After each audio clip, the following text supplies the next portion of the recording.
contrat territorial Val du Loiret est un programme d'action préventive volontaire engagé pour préserver la qualité de la ressource en eau sur le périmètre du schéma d'aménagement et de gestion des eaux Val du Loiret, qui s'étend sur une surface de 330 km². Le territoire est délimité au nord par la Loire et au sud par le plateau de Sologne.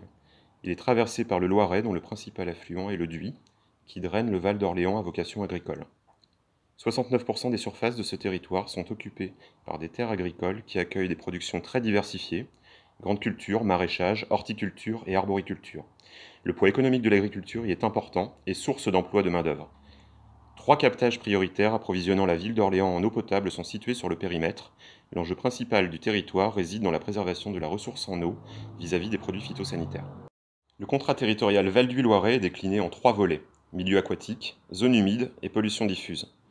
La Chambre d'agriculture porte le volet pollution diffuse dont le but est de prévenir tout risque de pollution diffuse et ponctuelle par les nitrates et les produits phytosanitaires.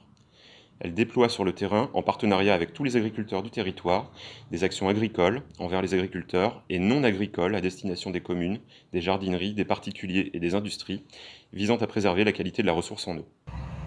Les actions agricoles du contrat territorial Val du Loiret sont conduites pour accompagner les agriculteurs vers la transition agroécologique afin de leur permettre d'assurer la multiperformance économique, sociale et environnementale de leurs exploitations.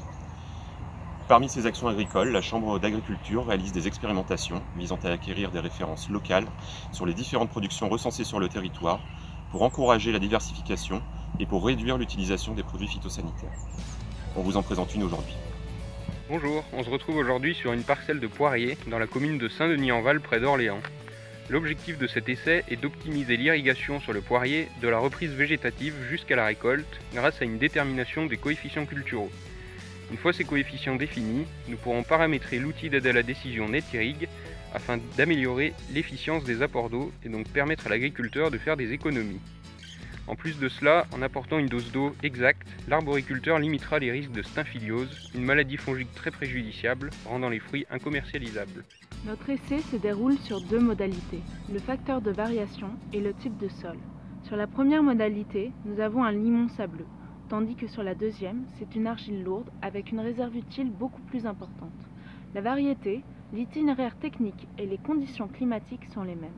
L'exploitant est en aspersion sur frondaison, avec des asperceurs répartis tous les 18 mètres en quinconce. Au pied du protocole, chaque semaine nous allons prélever des échantillons de sol, tous les 10 cm sur une profondeur de 90 cm.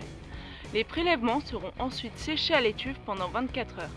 En faisant la différence entre le poids frais et le poids sec de notre échantillon, nous aurons une estimation de l'humidité du sol. En multipliant ce résultat par la densité apparente, nous pourrons déterminer la réserve utile du sol. On a positionné des pluviomètres sur notre essai pour suivre les apports d'eau liés aux précipitations et à l'irrigation, et on a pu en mesurer une grande hétérogénéité. Grâce à toutes ces données et aux données météorologiques, notamment d'ETP, on va pouvoir calculer des coefficients culturaux terrain qu'on comparera aux coefficients culturaux issus de la bibliographie. Et donc en faisant cet essai chaque année, on va pouvoir remettre à jour NetIrrig afin que le bilan hydrique soit au plus proche de la réalité. L'agriculteur disposant déjà d'une station avec 3 sondes watermark, nous allons pouvoir comparer ces valeurs aux humidités obtenues à la tarière et aux valeurs NetIrrig. Chaque semaine, nous allons évaluer le calibre de 70 poires à l'aide d'un pied à coulisses pour déterminer l'effet de l'irrigation sur le grossissement des fruits. Un rendement comparatif des 2 modalités sera réalisé au mois de septembre afin de valider économiquement nos hypothèses.